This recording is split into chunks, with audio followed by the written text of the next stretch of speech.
Kaixo, egunon eta ongi etorri beste saio berri batera. Gaurkoan bi elkarrizketatu izango ditugu gurekin. Alde batetik, Angel Rekalde, argitalpen berri bat aurkeztuko diguna, eta bestetik Maite Perurena, bere marka berria 301K aurkeztiko diguna. Besterik gabe, has gaitezen edukiekin. Gaurko efemerideak kontatzera pasako gara orain. Gaurkoa bezalako egun batean, 1807an, Britainia Handiko Parlamentuak esklaboen trafikoa indargabetzea onartu zuen. 1911an, martxoak 25, New Yorkeko Triangle Shirtwaist lantegiko sutearen ondorioz, 156 emakume langile hil ziren. 1917ko martxoaren 25ean, Alexander Kerenskiren gobernu erreformistak heriotza zigorra indargabetu zuen Errusian. Azkenik, egun honetan, baina 1957an, Erromako itunak sinatu ziren, Europako Ekonomia Erkidegoa eta Energia Atomikoaren Europako Erkidegoa, Euratom, osatzen dutenak. Gaurko lerroburuak ikustera pasatuko gara.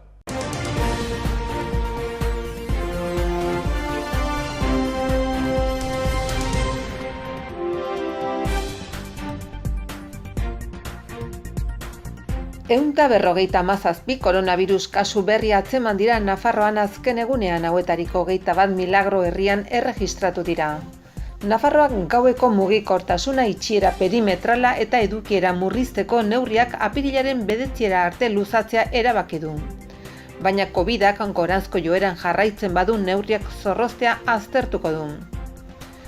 Pai hizkuntza programei buruzko prensa agerraldi antzestua egin du Nafarroko Steilas sindikatuak hezkuntza departamentuaren kanpoko aldean. Nafarroko gobernuak 3 milioi euroko gastua baimendu du basolanak egiteko laguntzetarako. Nafarroko gobernuak oso positibotzat jo ditu Nafarroko ubidearen garapenaren inguruan egindako aurrerapenak. Adinekoen udal kontseiluak pandemia bitartean ongizatearen eta aisialdiaren arloan abian jarri diren ekimenak aztertu ditu. Amaitu da Ipar-Etxa bakoitzen Iruñako etorbidearen ondoan egin diren urbanizazio lanen bigarren fasea, hala jarraitasuna eman zaio Urdanoz etxe multzoaren gaineko pasealekuari. Gobernuak hitzarmen bat sinatu du Largo Caballero Fundazioarekin memoria historikoari buruzko jarduerak garatzeko. Zigudosa konseilariak unibertsitateen lankidetza nabarmendu du belaunaldien arteko eten digitala murrizteko. Bianako Printzia sariak saritutako persona edo erakundearentzako diru kopurua berreskuratu du.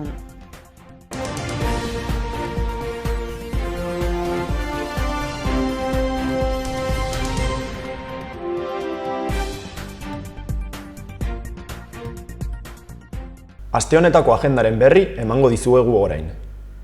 Gaur, martxoak 25, Atarrabiako kulturetxean Xabier Arteda ipuin kontalari arituko da, ipuin txikiak, abentura handiak ipuina kontatzen, arratsaldeko 5etatik 6etara. Bihar, ostiralean berriz, Nafarroan 1512 taldearen kontzertua egongo da Totem Aretoan, arratsaldeko 7 eta 4 Larun batean, goizeko 11etan, Jaioi Kusama arte laborategia egongo da Juslarrotxako Zibiboxean, 6 eta 11 urte arteko aurrentzat. Egun berean, arratsaldeko 6etan, beste behin batean antzerkia izango da Nafarroako antzerki eskolan, 6 euroko sarrerarengatik. Ordu berean, baina Iturramako Zibiboxean, Babian zaude deituriko familientzako antzerkia antzestuko da. Azkenik, 6etan ere, Antsoaingo antzokian, helduentzako ipuin kontalaria arituko da, munduko emakumeak ipuina kontatzen. Azkenik, igandean, Artikako kulturetxean, ilargiaren atzean deituriko aurrentzako antzerkia egonen da, arratsaldeko 6etan, 4 euroko sarrerarengatik. Egun eta ordu berean, baina Txantreako Euskaldunon biltokian, Udare erraldoiaren istorio harrigarria pelikula proiektatuko da. Izen ematea WhatsApp bidez eginen da, 6 bederatzi 6 bat 12 telefonora. Azkenik, igandean, arratsaldeko 7etan Berriozarko auditorioan 2 urte 4 hilabete eta egun bat dokumentala proiektatuko da. Orain, gaurko egunkarien azalekin jarraituko dugu. Diario de Noticiasen arabera, Nafarroan txertoa jarriko zaie paziente onkologiko, transplantatu eta Down sindromekoei aste santuaren ondoren. Jaiegunen ostean, 70 urtetik gorakoen inokulazioari ekingo zaio. Bestalde, Nafarroako Atletismo Federazioak 2008ko kirolari hoberenak saritu ditu. Federazioarentzat 2020 urte izugarria izan da. Osasun Ministeritzak COVID-aren inguruko neurrien epea luzatzen du eta ez du baztertzen honakoa gogortzea, aste santuak suposatzen dituen arriskuak azpimarratuz. Gainera, Madrilen, PSOEk eta UPNek zabaltza kasua balaztatu dute, Nafarroan honakoa ikertzea bultzatu ostean. Horretaz gain, Aznarrek ukatu egiten du Delburgonen akusazioa eta esaten du berak ez zituela onartu B kutxa baten ordainketak. Azkenik, Iruñari dagokionez, biribilgune batean jasotako arratoien proliferazioak arduratuta dauzka bizilagunak. Horretaz gain, Tximi Abilak gaur berriz ere jokatuko du lesio baten ondorioz denbora luzean jokatu gabe egon ostean. Bestalde, Diario de Navarraren arabera, Nafarroan gaur egun dauden neurriek ez dute birusaren transmisio ahalmena geldiarazten. Kasu bakoitzeko infekzio indizea bigarren olatuaren mailara igotzen da. Normaltasuna AstraZenecarekin. Nafarroan txertoa jartzen hasi dira berriro martxoaren 15ean eten ondoren. Horretaz gain, errentaren kanpaina apirilaren 12an hasiko da interneten eta 19an era presentzialean.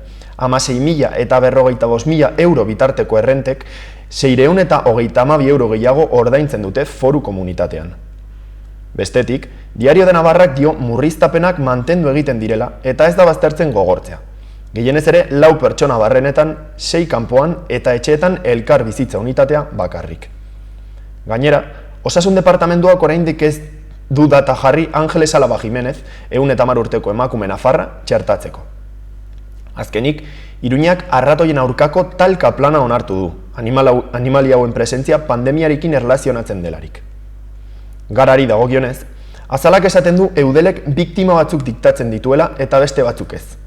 PSE eta EAJaren mozioak torturaren biktimak iraintzen ditu.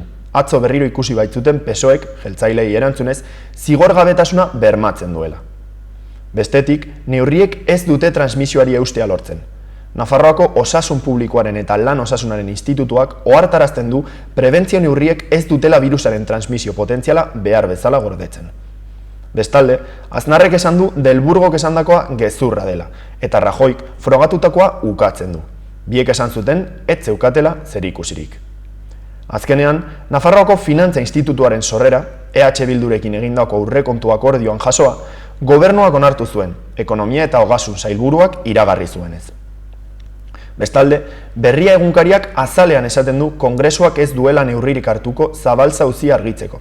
PSOEk proposatu du eskumena duten botere publikoi eskatzea ikerketa, agiriak desklasifikatu eta fiskalitzari eginbideak agindu ordez. Bestalde, astebetean 33 eri hil dira COVID-arengatik, kopuru txikiena udatik.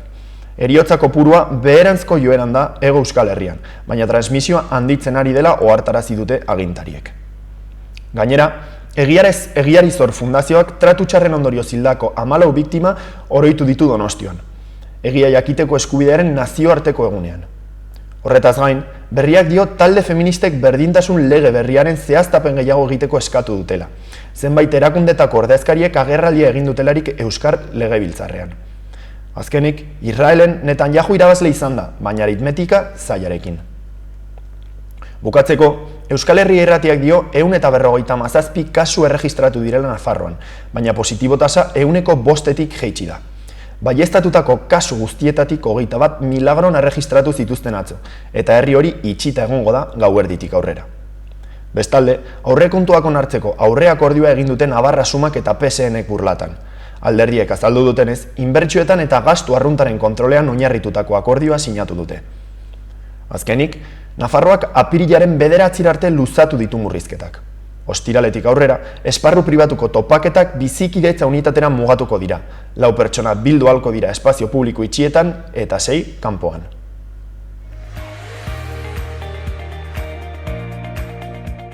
Gaurko eta biharko eguraldiaren berri emango dizuegu orain. Gaur, egunaren hasieran hodeiak ugariak izango dira. Eguerdi aldera, ostarte zabalak agertuko dira non nahi eta arratsaldean eguzkitsu geratuko da. Zeruan goi-hodei batzuk agertuko diren arren. Arratsaldean, ipar-ekialdeko haizea ibiliko da. Kostaldeko temperatura maximoetan aldaketa handirik ez da izango, eta barnealdekoak 2 gradu baxuagoak izango dira. Bihar, ostiralean, lehen orduetatik hasita, erdi mailako hodeiek eta goi-hodeiek zerua partez estaliko dute. Arratsaldean, hodeiak ugarituz joango dira eta zerua oso hodeitsu geratuko da. Orduan, era irregularrean banatuta, euri txikia egin dezake. Elurkota 1500 metrora jaitsiko da gauean. Egunak aurrera egin ahala, ipar-mendebaldeko haizea indartu egingo da eta arratsaldetik aurrera zakar joko du kostaldean eta Ebro ibarrean. Temperaturan aldaketan handirik ez.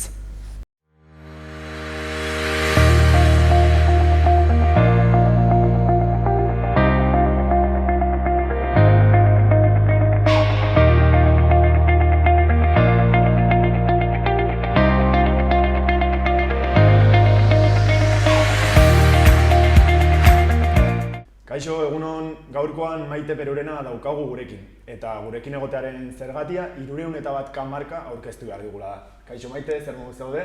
Oso ongi eta oso pozik, eskerrik asko.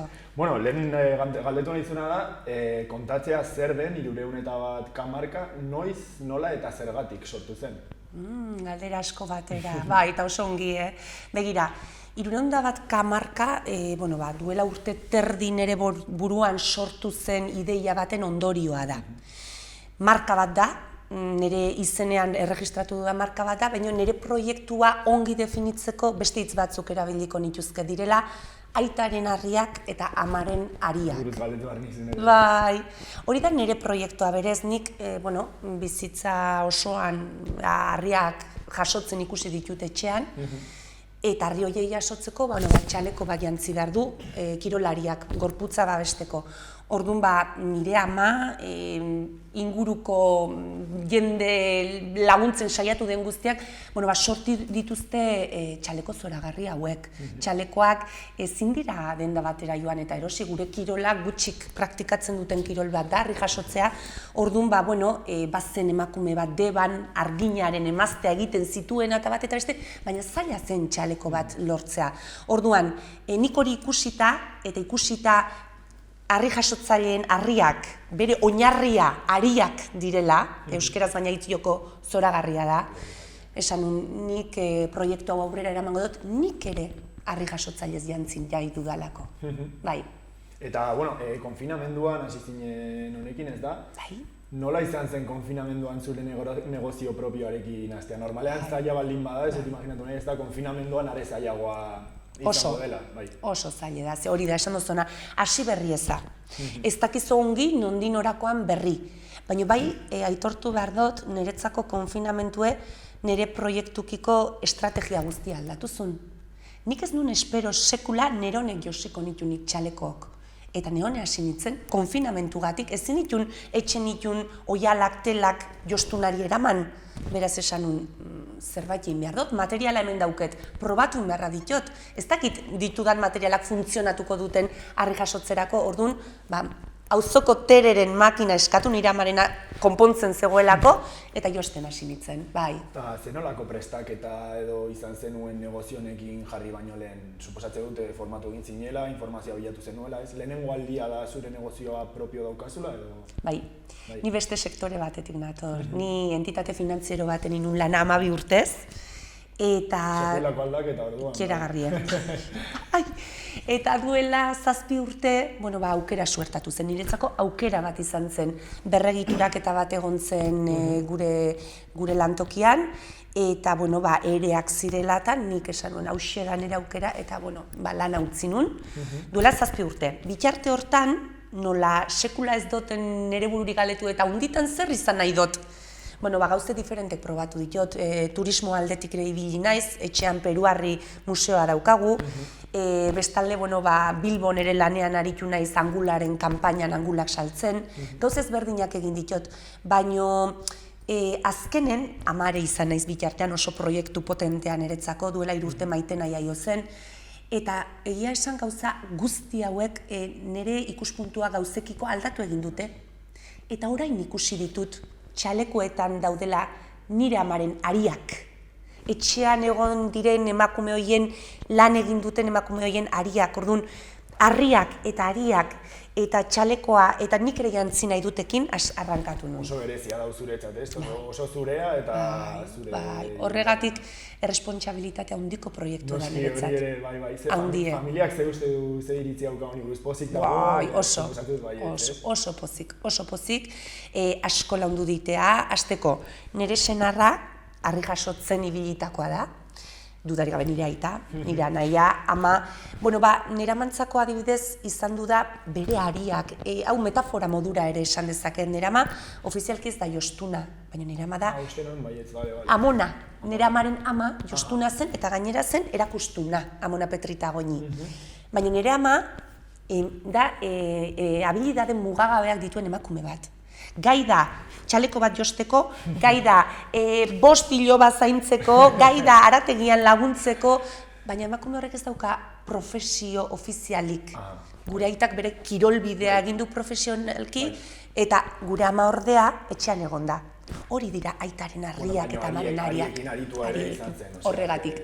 Nera makiten zituen inaxen txalekoak, aitarena konpondu, ari horiek dira, noski, txalekoetan daudenak, baina batez ere nik esan nahi dutena da, ekilibrio bat dago, antolaketa bat dago familia guztietan, eta gurean harria jasotzeko etxeko hariak josi behar dira.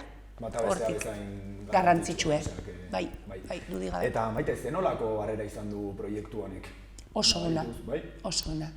Nik, urte terdi inguru da makildanen, ofizialki nire enpresa proiektu bezala pasaden irailean, duela 6 hilabete eman nintzen alta enpresa bezala, eta oso harrera ona, zergatik harrera ona. Azkenen, txaleko gilerik apenas ez da. Beti zapatagile bateri eskatzen zaio mesedez posible zenuke txaleko bat egin, ez da horretan aritzen denik esklusiboki. Hori da. Bada gazte bate bai bortziritan aitzen dena, eta badi batzukola, baina ni hontan nahi naiz, hau garatzen nahi naiz. Eta honen garatzeke dago, guainiken ere txalekoak, gaina pandemia egoera hontan, apenas ez dago erakustaldirik, txapelketak ere guztiz mugatuta daude, ez da garaiko bena. Orduan, nire txalekoak plazan ez dauke rekorridoa hundirik, hortan nabil, baina harrera ona izan da, material berritzaileak dira, ikusi duzu itxura aldetik ere berritzaileak dira. Esan bizuan lehenengo hau, bai, asko kosta zaite, material tekniko hauetara ailegatzea, material onak dira, garbigarriak dira, eta suertez kolore aukera ere badaukat. Aitzindaria zara zu honetan, ez? Pixko bat, bai, esan diteke. Egon dira, garai baten Maria Angeles Tubiaurre, izan ziren emakume batzuk, hortan aritzen zirenak. Espreski horretan aritzen zirenak? Espreski ez, sekula. Jostunak ziren, arginaren emazteak ziren, orduan, harri jasotzaile bat harria erostera joaten zen, eta haren emazteak nolabaiteko txaleko moduko bat egiten zion, eta aurrera, izurratzen zenen, etxeko laguntzaileren batek edo etxeko norbaitek konpontzen zuen, ez? Baina ez zegoen txaleko gile bat. Gainera, nik nire burua txaleko gile bezala deskribatzen dut, eta Leitzako euskara teknikariari galdetu nuen, aizu. Ni ze ofizio dut, ze Nafarroako artisau elkartean nago, ez da? Eta arek esan zion, konsultatu egingo dut. Eta Nafarroako gobernuko itzultzailei galdetu, euskaltzaindiari galdetu, eta erreferentzia bakarra zen txaleko gile. Eta zaten baite, baina zu txaleko gilea za. Eta orduan, bai, guzik. Eta, lehen aritu gora esaten, zenbat esan diazu, 75 pertsona federatu daudela harri jaso. Ez da datu zehatza inolare, espainoz. Horrekin ze esan nahi dut, oso kirol minoritarioa den. Futbol talde baten zenbat partaide daude? 11 olako bat izaten dira, ez? Partido 11, baina, baita piko jokalari bai, asko. Talde baten. Bai. Mailak. Herrikirolean, harri jasotzean oso gutxi daude, baina, batzuk federatu, beste batzuk ez diongo federatuk, baina harriaren bueltan badaude, ni oso konstiente naiz herrikirolaren dimensioaz. Bertan bizi naiz, badakit, orduan ni badakit txalekoak eginez ezin naizela bizi. Nire proiektu hau, nire aitaren harriak, amaren harriak, 300K marka sortu dut kirol txalekoak egiteko, kirol txalekoak egiten ari naiz, baina badaukat beste linea bat. Beste linea izango da... Azteko arropa... Horixe da. Nik ere nahi dut harri jasotzaile jantzi. Eta nik ere nahi dut da, nik txaleko hauek kaleko bihurtu nahi ditutela. Baina hori guaindiken ez dago kalean, ez dago eskuragarri, epe motzean izanen da. Eske hori, justo galditu nahi zuen, hain publiko murriztua izan da, ez da, igual oso mugatua zela, orain esan diazu janzteko arropa ere atera nahi dizula. Hori da. Baina, gero ere entzun dut, estatu batuetatik deitu zaituztela, ez? Txaleko hauetakoak egiteko nola da hori, ez da murriztua izango igual publikoa, ez? Murriztua da nik esaten dudanean Euskal Eran harriak jasotzea. Baina ez da, horretaz aparte beste zerbaitetarako erabil daiteke zure... Bai, erabilgarria izan daiteke, bitu hori berritzailea litzateke. Gure herri kirolariek beste kiroletarik alduten hartzen dute, guk zerbait eman badezakegu ikaragarria litzateke, ez? Esan nahi dutena da, mundu mailan, harriak mundu osoan daude. Bai. Indarra, gizakiok innatoki daukagun ezaugarri bat da. Mundu guztian jende indartsua dago, fisiko bizkorrak dituztenak, eta azkenean harriak jasotzearen jatorria, harriak mugitzea, eraikitzea da, hau da, superbibentzia da. Eta hori egiten da hemen, egiten da Japonen, egiten da bazter guztietan mundu mailan. Eta jende oso indartsua toki guztietan dago. Eta indar probak mundu guztian daude. Baita harri jasotzea ere, baina Euskal Eran, arautua, harri forma ezberdinekin, oso murriztua da. Hori, kontziente izan behar dugu, eta gara. Baina bai, Ipar Amerikatiken interesa sortu da, bada gizon bat strongman kirolerako materiala egiten duena, eta bera harri jasotzen ibiltzen da. Atlas Stone, bolakin, baina baita ere harri irregularrakin, harri baldarrakin, eta nerekin harremanen jarri zen, txaleko bat ere nahiko lukela. Baina ez da erresa, nik hasteko inglesa ez dut gehiegi kontrolatzen, nik iten dituden txalekoak galdetzen dutena da. Eta ze harritarako nahi dozo? Zilindroa, kubikoa, esferikoa edo lauki zuzena, ez? Eta arek horren berri oraindik ez dauka, orduan neurri batzuk eman behar dizkit, bat eta beste, eta harremanen gaude, bai. Espero zenuen, hain kanpotik, hain urrunetik norbaitek idaztea, eta ikusten duzu hori aukera bat bezala, igual munduko beste parte batzuetatik deitzen hasteko edo... Bai, azkenean nik uste guk garatu dugula gure kulturan eta gure kirolean txaleko hau, hemen profesional, kirol bihurtu dugulako ekintza hau, ez da, arau batzuk daude eta epaile batzuk daude. Ez nuen espero, guztiz ez nau harritzen, bada nolabaiteko korronte bat gaur egun indar kirolak gorakada pixka bat dute. Nik orain oso gutxi ateratzen ez lehitzatik, eta egoera honekin gutxiago, baina joateza hiriburu batera, eta ikusten duzu crossfit. Crossfit, hori dago, bai. Boxes, ez dakize. Eta ni orain pixka bat esan naizela sare sozialatan bideoak eta jendea indarra eta muskuloak eta ez dakize, bada tendentzi bat, olako indar probak gorakada pixka bat ote duten, baina tendentzia da, Ez nekan buruan orain, baina hori crossfitak ere bauka horretako... Bai. Eta adibidez, eren egun entregatu nion emakume bateri txaleko bat, neurrira egin diot, bera crossfitetik etorri da herri kirolera. Baina ez txaleko beretzia izango zen, ez? Ezaguetakoa. Beretzako bai, olakoa, baina emakumea denez eta bularrengatik, egiten dio dana da, pintza bat hemen. Baina hau bezalakoa izango da Bai. Hau emakumea da, emakume baten txalekoa da, ikusten baldin badozo forma bat dauka. Asko kostatu zait hau garatzea, ze azkenen batez ere bularragatik eta emakumearen gorputz formagatik, gizonezkoa ez da egokitzen. Eta txaleko hau guztiz pertsonalizatuak dira, Neurriak eman behar dizkizute ez, eta zuk horren arabera... Bai, altuera, zabalera, eskuin sorbaldara edo ezker sorbaldara jasotzen den harria, oso garrantzitsua. Eta emakumei egiten diedana da, pintza bat, hemen, aurrealdean, pixko bat hobekiago gerrira estutzeko, eta oso gustora neska hau, oraindik probatzen dabiltza eta bat eta beste, baina bai, bada materiala. Maite, eta non aurki dezakegu zuk saltzen duzu materiala, petoak, ze kontaktu modu daude zurekin harremanetan jartzeko, eskaerak egiteko? Eskertzen dizut, Pablo, zen hau fase baten, oraindik web horririk ez daukat. Hortan abil buru belarri niretzako web horri bat oso garrantzitsua da, azkenen interneten izango da nire etxea. Eta jendeak txalekoak ikusi nahi ditu. Baino bakarrik nago nire proiektu honetan eta alden neurri nahi naiz gauzek iten, eta non babitu Leitzan harriari tokia sortu dut, harriari tokia dauket, Leitzako plazan bertan nire lokala, eta nire lokal hortan lantokie da. Harri jasotzaileak etortzen dien, neurrik hartzen dazkioa txaleko bat iteko, etorri baditezke, ze pandemia egoera honekin zailtzen do, eta txaleko batzukin ditut Madrilerako, Salamankarako, eta hoik esaten dizot online izan du diela. Neurriak bialdu WhatsAppez, eta nik txalekoa egin eta paketeria enpresa batek bialdu.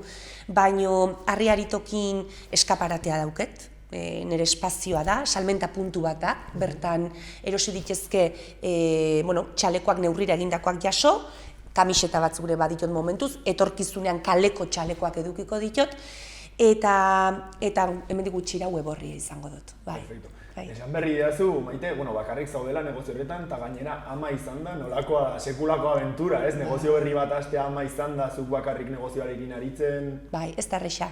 Inolar ez da erresa, hemen deus ez da erresa, ozin gauzetan, oposaketa bat prestatu behar duen ikaslea ere, nahiko lanak nahitzen da bere etxen, edo lantokira joan behar duna, berea do.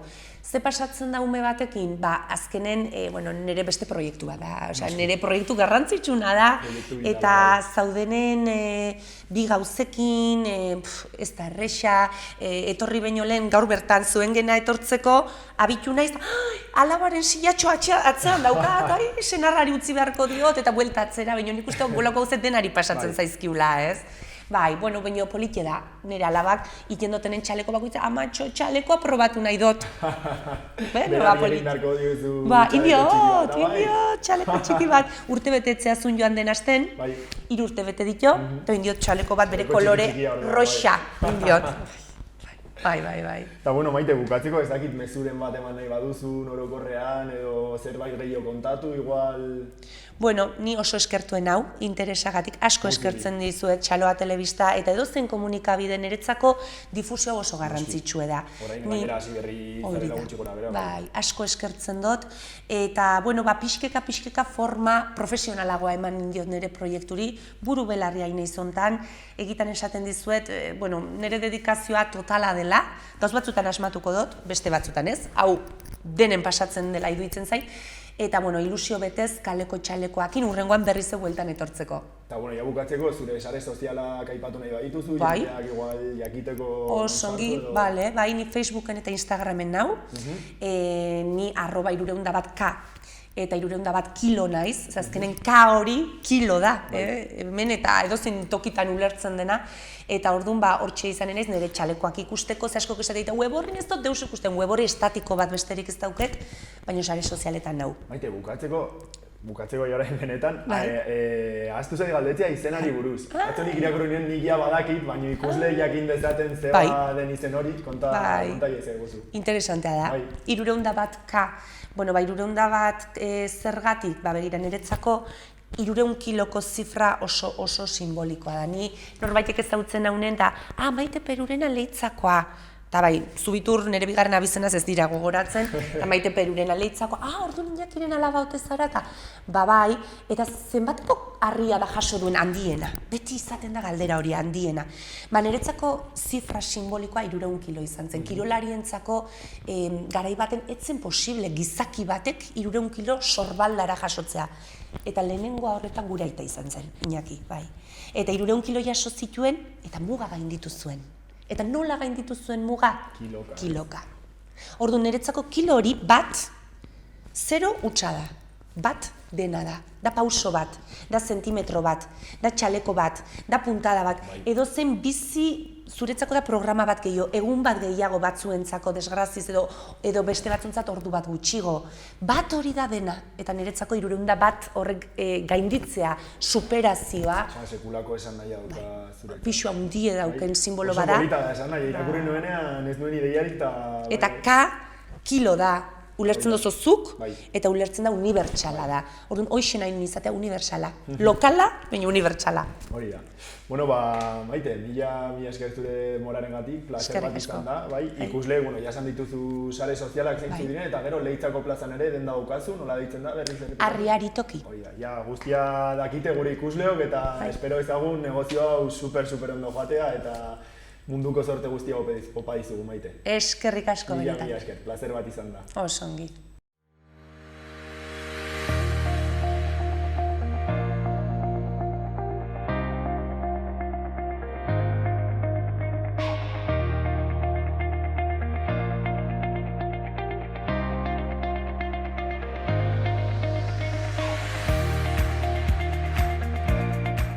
Orain, Iruñerriko albisteak ematera pasatuko gara.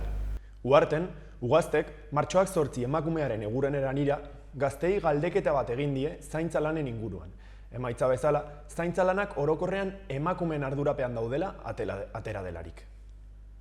Bestalde, Oltzako zendeako udalak azken hilabeteetan etxeko animaliekin lotutako gizalegearen aurkako hainbat jokabideren berri izan du. Horretarako, herritarrei hurrengoa gogorarazi die. Txakurrek hiri lurzoruan uhal batekin lotuta egon beharko dute beti. Uhal hori gehienez ere 5 metro luzagarri izan daiteke, eta gidatzen edo laguntzen dituen pertsonarekin egon beharko dute une oro. Bestalde, arriskutsuak izan daitezkeen txakurren kasuan, bide publikoetan igiezin kolektiboen zati komunetan, garraio publikoetan eta oro har erabilera publikoko leku eta espazioetan 2 metro baino gutxiagoko kate edo uhal luzaezinez lotuta egon beharko dute beti, eta dagokien mutur homologatua izan beharko dute. Txakur batek edo beste edozein animaliak edozein espazio publikotan kaka egiten duenean, garbitzea txakurra une horretan ibiltzen duenaren erantzunkizuna izango da. Bestalde, etxeko animaliek erabilera publikoko eremuetan edo eraikinen barruan egiten dituzten zaratak, herritarren bizikidetzak eskatzen dituen mugen barruan mantendu beharko dira une oro. Beste alde batetik, Argako ibai pasalekuan baimenduta dago txakurrekin paseatzea, baldin eta txakurrak lotuta badoaz. Era berean, bere maskoten gorotzak jaso beharko dira. Aurretik xedatutakoa urratzen duten ekintzak eta ez egiteak arau uste administratibotzat hartuko dira, eta indarrean dauden ordenantzen arabera dagokion zahapen espedientea irekitzea ekarriko du berekin. Iruñari dagokionez, amaitu dira Ipar Etxabakoitzen Iruñeko etorbidearen ondoan egin diren urbanizazio lanen 2. fasea. Hala, jarraitutasuna eman zaio Urdanoz etxe multzoaren gaineko pasalekuari.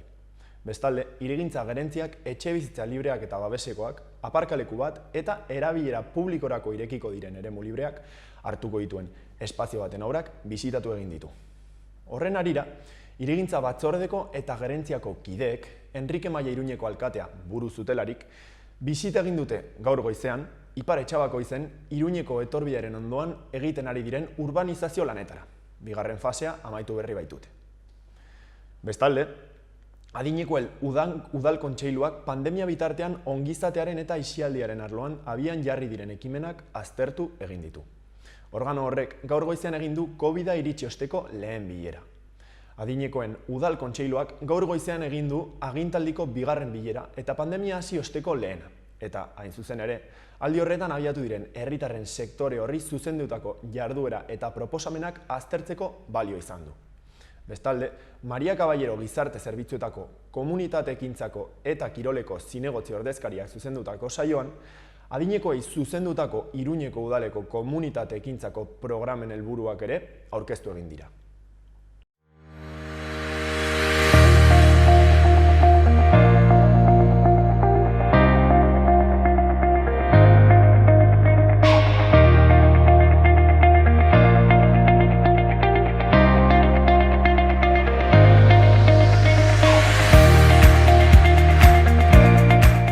Kaixo, Angel Rekalde, daukagu gaurkoan gurekin. Zer moduz, Angel? Nola zaude?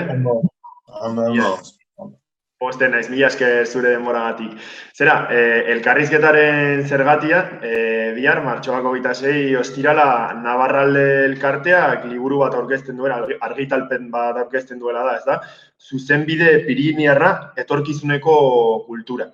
Zer esan aldi guzu argitalpen honi buruz, Angel? Zer aurkezten du argitalpen honek?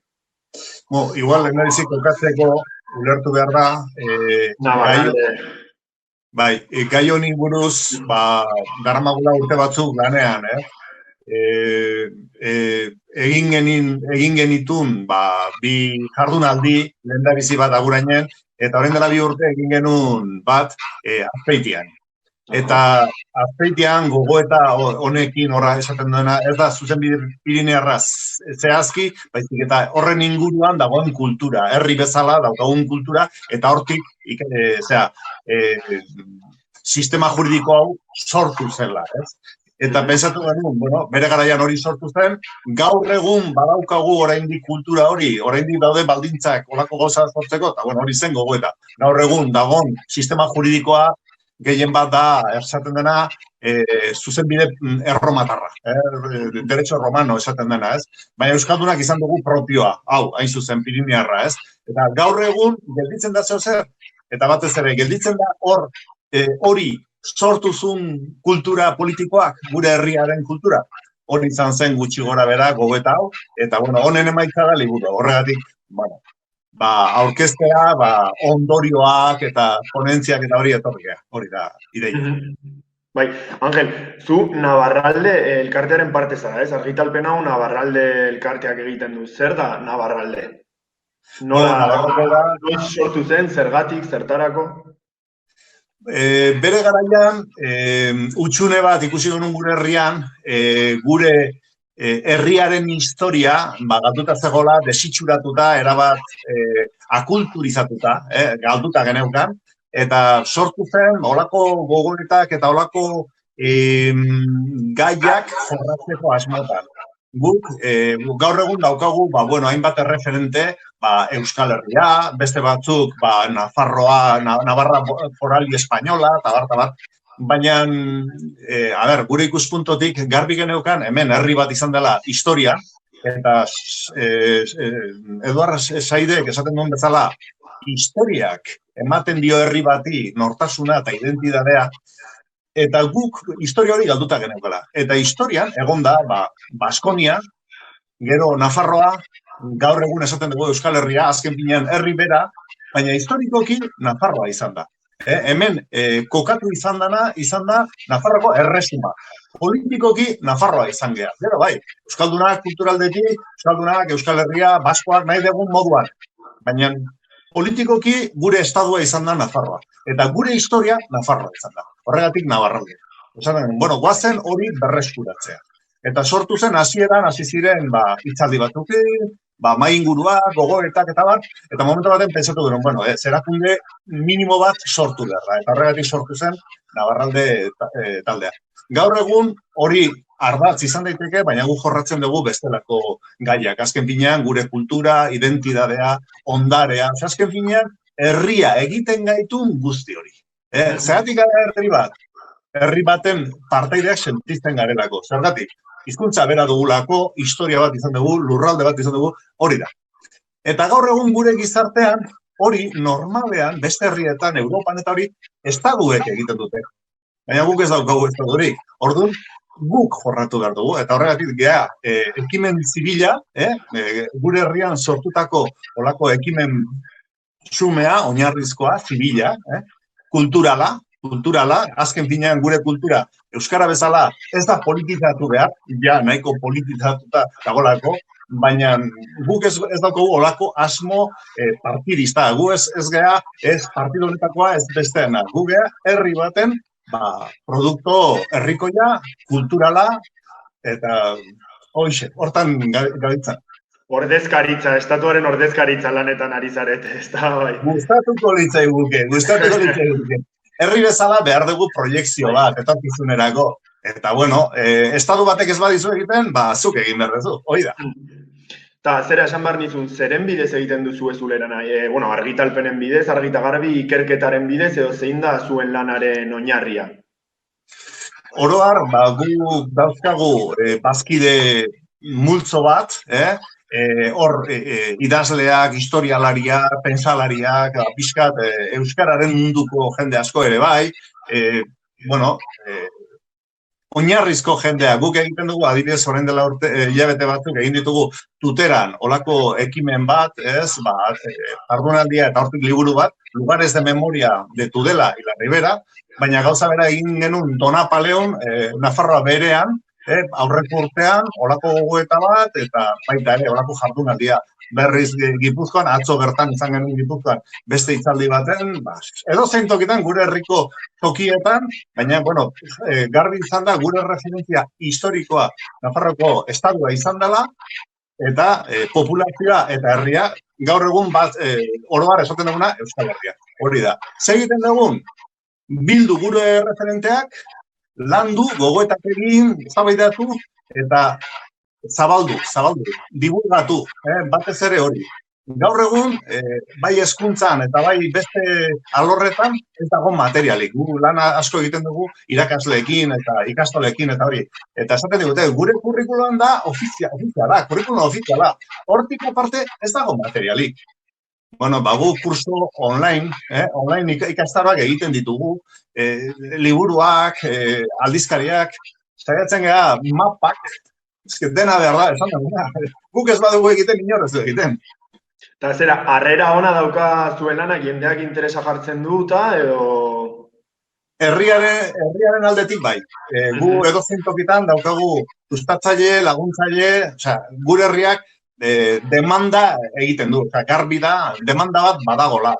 Gero egia da, gai hauek polemikoa direla eta instituzioak, partiduak eta ez direla eroso sentitzen.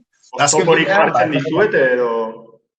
Bueno, guk ikusten dugu, batzukin Euskaldunen alde bazkizak eta hori esaten ez direnak, horiek kontra ageria. Baina inkluso aldekoak direnak inkomodo sentitzen dira. Azken finean, partiduak eta instituzioak eta hori daukate joera bat, eta da, gaur egun hemen gaude eta honekin egiten dugu lana. Ez atzea begiratu. Ez, herri batek nortasuna izateko eta etorkizunean proiektatzeko jakin behar da zein da. Etorkizuna gurea da eta markatzen gaitu. Eta guk egingo dugu nahi deguna, baina garbi jakin da zeintzuk gehan, eta hori ez. Hori da gutxi gora dela dagoen egoera inkomodoa eta hori ez. Baina jenden aldetik ez. Hori gehiago instituzioa eta egituren aldetik, egitura partidarioen aldetik. Ez gaituzte kontrolatzen, guk ez dugu inolako partidorik jun nahi, azken fina horrek markatzen gaitu eta beti ematen dio nolabaiteko sesgoa, eta orduan, bueno, hoxe, baina bestela personal mailan harreman oso onak bai, jenden aldetik. Eta zera, esan duzu politikariek agian ez dutela atzenatz behiratu nahi ez, nortasun kontibu honi dagokienez, baina gizarteak orokorrean politikatik kanpo kontzientzia dauka honi buruz, uste duzu? Bai. Kontzientzia gutxi, baina erakartzen die. Adibide bat jarriko dizut. Gu garbi daukagu instituzioak eta hori, gu sartzen dugunean adibidez, Nafarroa konkistatua izan zen, bai ala ez edo, Espainiarekiko atxikimendu voluntarioa eta hori, ez? Sartzen zarenean, batzuk, jartzen dira berehala, hola, ez, kritikoa da, ez? Garbi da konkistatua izan zela. Baina adibidez, orain dela egun batzuk, agertu zen kobazulo bat, hor erron edo, eta agertu zen gizaki baten aztarnak, ezurrak, eta bar. Eta ara ziren instituzio guztiak, hori ezen gai polemikoa, eta denak bazekiten jenden aldetik interesa egongo zela. Denak ziren bere alan domina jartzera eta hor argazkia ateratzea. Garbi da, historia erakargarria dela. Baina batez ere polemikaetan sartzen ez gaituenean, ez? Hori da gutxi gora bera. Beraz, igual polemika horren ondorio zuen lana espreski zailagoa da, ez? Dapen hori... Bai, gai batzukin bai. Adibidez, badaude gai batzuk oso interesanteak, oso sakonak, baina landu ez dira, batzuk bai, gehiago, ez? Bueno, 36ko gerraren memoria landuago dago, eta gutxitan, badaude bestelako taldeak eta hori, ez? Baina adibidez, 1512ko konkistarrena, bai, orain dela 10 urte, mendeurrena izan zen, 5. mendeurrena, eta hor polemika izan genuen, egin genituen kongreso batzuk, eta oso bizia izan zen, ez? Oso interesantea. Badago beste konkista bat baita ere, 1200koa, jendea ezagutzen ez duena, eta da, mendebaldeko lurraldeak gaztelak konkistatu zituela. Eta hortik, gaur daukagun zatiketa. Batzuk euskaldunak, baskoak, eta beste batzuk nafarrak, eta ematen du ez euskaldunak garela, ez? Zatiketa hori, 1200ko konkistatu.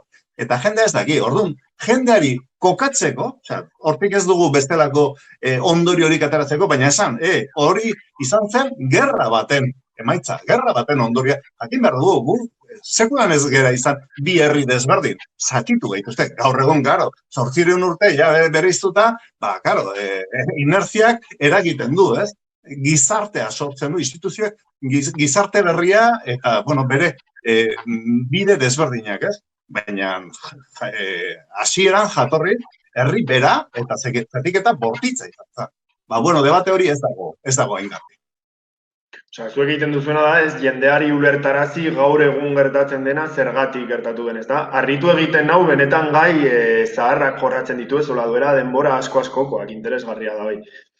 Bai, zertzinak ondorioak gaur egun euskaldunak eta nafarrak eta gure arteko edo iparralde eta hegoalde eta daukagun kinka batzuk, hor daude eta zergatik, nondi datozen, guk nahita edo joera ekonomikoak, Beira, hau da datua, eta gero zuk zure valorazioa. Baina, jakin dezagun, behintzat, garbi, manipulaziorik gabe eta kulturalizazio gabe, zeka hori estaltzen da, Nahi eta, karo, estadoek olako eta daukate. Gu hemen daude, potere daukagu, ez ikutu gauza. Jendeari, ez arrotu, ez esan nola izan diren.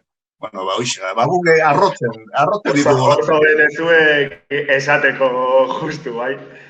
Zera, Angel, eta bueno, bihar bertan argitalpen berria aurkezten duzue, honetaz gain, zerbait berria daukazue, ze proiektu dauzkazue hemendik aurrera egiteko, gauza desberdinen bat egiten hasiko zarete, edo... Bueno, gu egia esan etengabe gai hauekin, eta gai asko dira baita ere tokikoa, ez? Igual Donostian egiten da gauza bat, Iparralden egiten da, ez dut, lehengo urtean, Donapaleon egin genuen. Orain dela, 4 mende sortu zen badakizu Nafarroa konkistatu izan zela 1512an, baina Nafarra bera mantendu zela oraindik independente beste 1 urtez. Eta beste 1 urtez bete ziren justo pasaren urtean, 1620an, hango erregea eta Frantziakoa berdina, berbera zela, eta bi koroak ziren errege berberakin egin zuena izan zen, Luis Amaikagarrena, Frantziakoa, 3. Nafarroan, egin zuena izan zen, bilak batu. Eta horrekin, Nafarroako historia, burujabetasuna, hor galdu izan, gerrari gabe, konflikto izan zen, baina azken finean, hori ez, egin zuten hori batu bikoroak, eta Nafarroako historia hor ofizialki desagertu zen. Hortik aurrera ja, Nafarroa zan gaztelaren zati bat edo Frantziaren zati bat. Eta orduan hori gogoratzeko baita ere, badago beste gai bat, eta nola egin zen, eta hori, eta egin genuri. Olako proiektua baditugu, beti dauzkagun martxan, ikastaroak, eta jartzen badea olako gaietan, bai, gerra karlistetan, eta beti dago nolabaiteko manipulazio. Azken finean, historia irabazle kontatzen dute, eta gu galtzaileak gara. Orduan beti gure ikuspuntua landu behar dugu. Proiektuak etengabe. Zera, pixka bat, biharko ekitaldira bueltatuz, esan dugun bezala, bihar argitalpen berria aurkezten duzue, zuzenbide Piriniarra etorkizuneko kultura, baina ekitaldi horretan argitalpena aurkezteaz gain beste mahainguru bat eta hitzaldi bat ere egongo dira, ez? Kontatu alba diguzu zer aurkitu ahal izango dugun bihar bertan? Bueno, alde batetik da, liburuaren aurkezpena. Liburu hortan jorratu zen, jorratzen dena da Euskaldunen kultura, alor desberdinetan eta hori, eta nahi genuen hori pixkat divulgatu. Azken finean gai nahiko sakona da, nahiko akademikoa, baina badauzka alde oso popularrak, oso herrikoiak. Azken finean kultura horrek sortu du gure artean, auzolana, komunalen jabegoa, ez zirela propiedade pribatua, baizik eta herri baten propiedadea, eta hor agintzen zuena, ez zen propiedade titulua, baizik eta erabilpena, derecho de uso eta bar, ez, horrelako gauza. Baina horrek gero sortu ditu kooperatibak, ikastolak, bere eragina izan du, ez? Bueno, hori kaleratu nahi dugu. Eta horako instituzioko lagun batekin planteatu genien, bera esan zigun, gaur egun badauzkagu bezalako arazoak, ez? Eta ea posible den hori gogoeta txiki bat egitea, ez? Eta bat sortu zen, gaur egun pandemian daukagun mugak, ez? Ixten direla, eta arazoa sortzen dituela, eta hori ez. Ea posible zen, gure zuzenbide Piriniar honetatik, gogoeta bat egitea posible izango zen, holako ciudadanía transfronteriza. Azken finean, gure herria muga hauen gainetik egonda. Eta askotan, kontrabandon bitartez, bestelako forman bitartez, saiatu da hori gainditzen. Bueno, ea joera bat, edo ez dakiz zer dagon, horren inguruan. Eta gaur egungo Europan, ea posible izango zen erabiltzea, olako ohituren oinarria edo, hori justifikatzeko, edo forma berriak emateko. Azken finean hori da, gogoeta bat egitea, forma zarrak, ea posible den gaur egun erabiltzea, edo. Behintzat, arazoa gor dauzkagu, buelta bat ematea. Zera, Angel, ez dakit oker nagoen, uste dut ezetz, baina argitalpen hau Navarralde elkartearena ez zurea bakarrik, ez? Navarralde elkartearen argitalpena da. Bai. Hau, egia esan, jardunaldi hau egin genuen azpeitean bertako udalarekin. Bertako udala eta bertako gure kideekin. Hor dago, Urolako Nafar Sustarrak, hango talde elkarte kultural bertakoa eta hori, eta beraiek esan ziguten, adostu genuen eta hori. Hortik atera da, eta gaur egun hau ateratzeko Navarralde hori, jo dugu instantzia batzutara eta laguntza bat lortu dugu Nafarroko gobernutik. Hoxe, holako gauzak egiteko beti, ibili hartzea, ekonomikaki nola sustatzen dituzun, ez? Kasu honetan, gobernua laguntzen. Horregatik, beraien presentzia daukagu ekimenean. Bihar, martxoak 26, Iruñeko Euskara Bidearen egoitzan izango da ekitaldia, ez da? Ze ordutan izango da, Angel? Ikusle jakin 6-an. Arratsaldeko 6. Badago arazo bat, eta da, gaur egun pandemiarekin aforoa oso mugatua dela. Egon gara, 20 piko pertsona gehiago ez. Baina, saiatu gara nola gai oso interesantea da, eta badauka proiektu izugarria, streaming bitartez egingo dugu. Navarraldeko kanalean, YouTubeen, jarriko dugu lehiatila bat, eta jarraitu dezake zuzenean. Eta gero gainera jarriko dugu hor ikusteko eta jarraitu. Perfecto. Aukera dago, streaming bitartez ikusteko. Edo nork ikusteko, ez da, YouTubeen gainera? Bai. Eta, ja, bukatzeko, Angel, aukera ematen dizu, eta irera botatako mezu bat emateko, elkarrizketatu guztiei bezala, esan nahi duzun zerbait esateko? Momentu hontan gure ilusioa da, ea egoera honi buelta ematen diogun, eta etorkizuna bideratzen dugun. Ni nahiko kritiko naiz oraingo egoerarekin, azken finean, uste dut egoera larria dela, baina ez nago bat ere pozik nola kudeatu den, ez? Bai Europatik, bai Espainiatik, bai hemengo instituzioetatik, eta zentzu hortan, uste dut, konstiente izan behar ginela, a ber, nola bideratu. Badaukagu erresponsabilitate bat, personal maila herriaren aldetik, baina instituzioen aldetik ikusten duzu AstraZeneca ona da, nola kudeatzen den, ez? Eta uste dut horrekin nahiko, ez dakit, kezkatuta gaude, ez dakit, ze gehiago esan, ez da besterik. Gustatuko litzaidake, aurten honi buelta ematea, eta, gure betiko gauzak eta hori, martxan jartzea.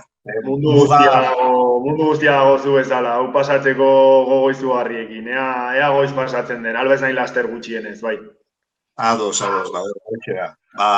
Deseo horrekin, hoxe, ez da iker. Hori da, pues mila esker, Patxi, Patxi, Angel barkatu. Plazer izugarria izan da, eta mila esker zure denboraren gatik. Ondo izan, eta sorte handia opa izuet biharko ekitaldian. Eskerrik asko egiteagatik. Mila esker.